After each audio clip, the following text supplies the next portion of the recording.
আসসালামু আলাইকুম, স্বাগতম মাই ক্লাসরুমে। মাই ক্লাসরুমের আজকের আয়োজনে থাকছে সমসাময়িক বেশ কিছু গুরুত্বপূর্ণ প্রশ্ন উত্তর। শুরু থেকে শেষ পর্যন্ত দেখুন, আর টিউটোরিয়ালটি ভালো লাগলে মাই ক্লাসরুম চ্যানেলটি সাবস্ক্রাইব করে আমাদের সাথে থাকুন। শুরু করছি। আজকের প্রথম প্রশ্নটি হচ্ছে, বর্তমানে দেশের মানুষের মাথাপিছু জাতীয় আয় কত? 2824 মার্কিন ডলার। চলতি বছর শেষে দেশজ উৎপাদন বা জিডিপি প্রবৃদ্ধি হবে কত? 7.25%। বাংলাদেশের দশম জিআই পণ্য কোনটি?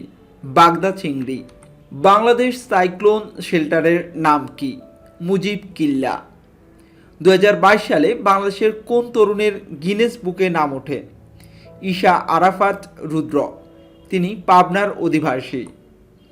Bangladesh Securities and Exchange Commission বিএসইসির প্রথম মহিলা কমিশনারের নাম হচ্ছে রুমানা ইসলাম।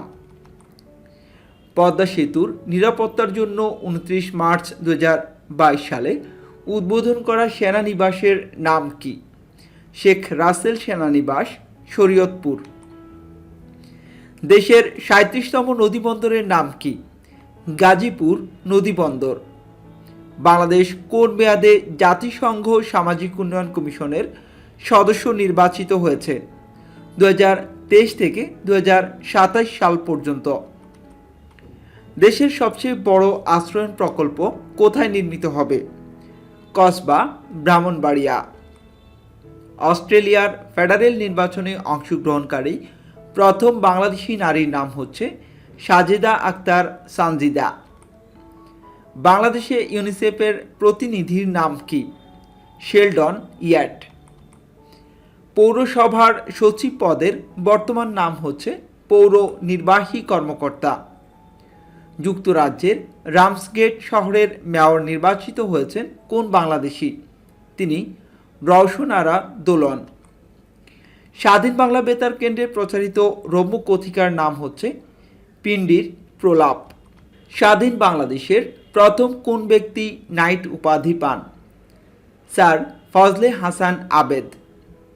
বাংলাদেশ পুলিশের নবগঠিত উইংয়ের নাম কি? Aviation wing. বাংলাদেশের স্বাধীনতার সুবর্ণ জয়ন্তী উপলক্ষে যুক্তরাষ্ট্রের নিউ ইয়র্কের ম্যাডিসন স্কয়ার গার্ডেনে গোল্ডেন জুবিলি বাংলাদেশ কনসার্ট কবে আয়োজন করা হয়? 6 মে 2022 সালে। উচ্চ ঝুঁকিতে থাকা করোনা রোগীদের চিকিৎসায় বিশ্ব স্বাস্থ্য সংস্থা ফাইজারের কোন ট্যাবলেট ব্যবহারের সুপারিশ করেছে? সেটি হচ্ছে প্যাক্সলোভিড। ভারতের প্রথম কোনো নারী হিসেবে 8000 মিটার উচ্চতার 5টি পর্বতশৃঙ্গ আরোহণের রেকর্ড গড়েন কে? প্রিয়াঙ্কা মোহাইত। হোয়াইট হাউসের প্রথম কৃষ্ণাঙ্গ প্রেস সেক্রেটারির নাম কি? কারিন জা পিয়েরে। বিশ্ব মেধা সম্পদ দিবস 2022-এর প্রতিপাদ্য কি? IP and youth innovating for a better future. Navy seal কি? এটি হচ্ছে মার্কিন নৌবাহিনীর একটি শাখা। 63তম আন্তর্জাতিক গণিত অলিম্পিয়াড 2022 কোথায় অনুষ্ঠিত হবে? Oslo, Norway. 63তম আন্তর্জাতিক গণিত অলিম্পিয়াড 2022-এর সময়কাল হচ্ছে 6 থেকে 16 জুলাই 2022 সাল। কানাডার বর্তমান অর্থমন্ত্রীর নাম হচ্ছে ক্রিস্টিয়া ফ্রিল্যান্ড। সৌদি আরবের নতুন মার্কিন রাষ্ট্রদূতের নাম হচ্ছে মাইকেল র্যাটনি। ধর্মীয় স্বাধীনতা বিষয়ক বিশেষ মার্কিন দূতের নাম কি? রাশাদ হুসাইন। হে মার্কেট কোথায় অবস্থিত? শিকাগো শহর, যুক্তরাষ্ট্র। ভারতে একমাত্র জীবন্ত আগ্নেয়গিরির নাম হচ্ছে ব্যারেন। সামাজিক যোগাযোগ মাধ্যম ব্যবস্থাপনা প্রতিষ্ঠান napoleoncats.com কোন দেশ ভিত্তিক প্রতিষ্ঠান? এটি হচ্ছে পোল্যান্ড ভিত্তিক প্রতিষ্ঠান। 26 বার বিশ্বের সর্বোচ্চ পর্বতশৃঙ্গ মাউন্ট এভারেস্টের চূড়ায় আরোহণ করে রেকর্ড গড়েছেন কে? কামিরিতা শেরপা, নেপাল। চীনের তৈরি অত্যাধুনিক বিমানের নাম কি? জে-10। 19তম ওয়ার্ল্ড সুইমিং চ্যাম্পিয়নশিপ 2022 কোথায় অনুষ্ঠিত হবে? Budapest, Hungary. 19তম ওয়ার্ল্ড সুইমিং চ্যাম্পিয়নশিপ 2022-এর সময়কাল হচ্ছে 18 জুন থেকে 3রা জুলাই 2022 সাল পর্যন্ত। কাতারের সর্ববৃহৎ স্টেডিয়ামের নাম হচ্ছে লুসাইল আইকনিক স্টেডিয়াম।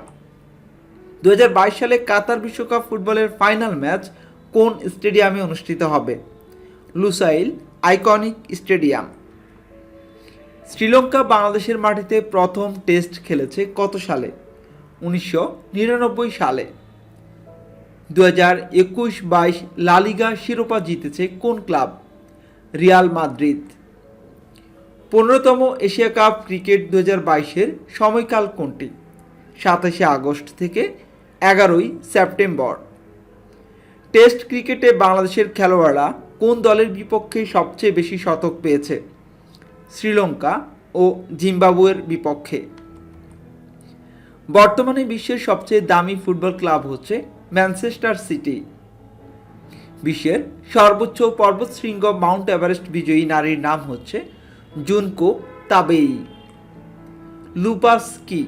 এটি হচ্ছে এক ধরনের দীর্ঘমেয়াদী বাত রোগ। ওয়াখা সীমান্ত কোন দুটি দেশের মধ্যে অবস্থিত? এটি পাকিস্তান ও ভারত এ দুটি দেশের মধ্যে ওয়াখা সীমান্তটি অবস্থিত। মুদিক কি?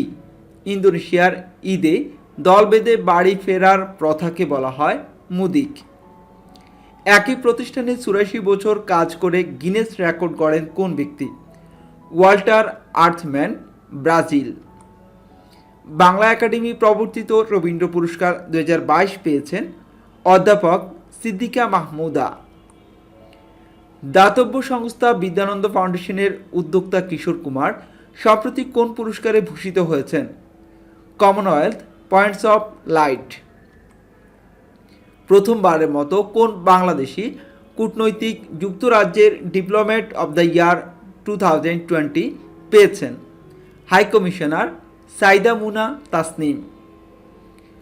লন্ডনে বেঙ্গলি ফিল্ম ফেস্টিভ্যাল 2020 এর সময়কাল কোনটি? 21 থেকে 26 জুন 2022 সাল পর্যন্ত। পৃথিবীর বর্তমান গড় তাপমাত্রা হচ্ছে 15 ডিগ্রি সেলসিয়াস।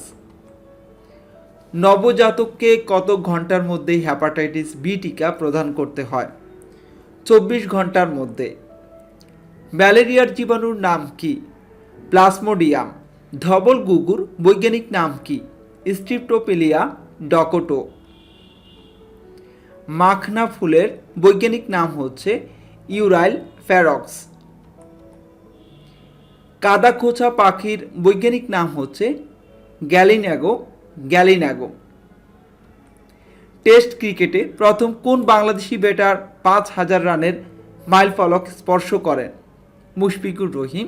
এ মাইলফলক স্পর্শ করেন মুশফিকুর রহিম 18 মে 2022 সালে। মুশফিকুর রহিম কততম খেলোয়াড় হিসেবে টেস্টে 5000 রানের মাইলফলক স্পর্শ করেন? 99তম প্লেয়ার হিসেবে। উইজডেন লিভিং পুরুষ ক্রিকেটার 2021-এর স্বীকৃতি পেয়েছেন কে? Joe Root, England. শ্রীলঙ্কার কেন্দ্রীয় ব্যাংকের নাম কি? Central bank of Sri Lanka. বর্তমানে দেশে কতটি ব্যাংক ক্রেডিট কার্ড সেবা নিচ্ছে? 40টি ব্যাংক। বাংলাদেশকে 2022-23 অর্থ বছরে বাজেটে সহায়তার জন্য এশীয় উন্নয়ন ব্যাংক কত কোটি ডলার সহায়তা দিবে? 50 কোটি ডলার। শ্রীলঙ্কার চলমান সংকটের প্রেক্ষাপটে বাংলাদেশ কত কোটি টাকার ওষুধ উপহার দিয়েছে? 20 কোটি টাকার। 2022-23 অর্থ বছরের বাজেটের শিরোনাম কি? সব কিছুর পরও এগুচ্ছি আমরা। ক্রস বর্ডার ইন্টারব্যাংক পেমেন্ট সিস্টেম, সংক্ষেপে যেটি CIPS, এর সদর দপ্তর হচ্ছে সাংহাই, চীন। কর্মসংস্থান ব্যাংকের নতুন চেয়ারম্যানের নাম হচ্ছে মোহাম্মদ নুরুল আমিন।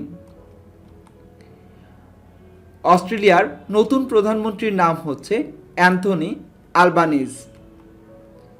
ফিলিপাইনের নতুন প্রেসিডেন্টের নাম হচ্ছে মার্কোস জুনিয়র। গত 20 বছরের মধ্যে ফ্রান্সে প্রথমবারের মতো কোন প্রেসিডেন্ট দ্বিতীয় মেয়াদে নির্বাচিত হয়েছেন? উত্তর হচ্ছে ইমানুয়েল ম্যাক্রো। হংকংয়ের নতুন প্রধান নির্বাহীকে? জন ল। বিশ্ব গণমাধ্যম সূচক 2022 সর্বনিম্ন স্থান লাভ করেছে কোন দেশ? উত্তর কোরিয়া।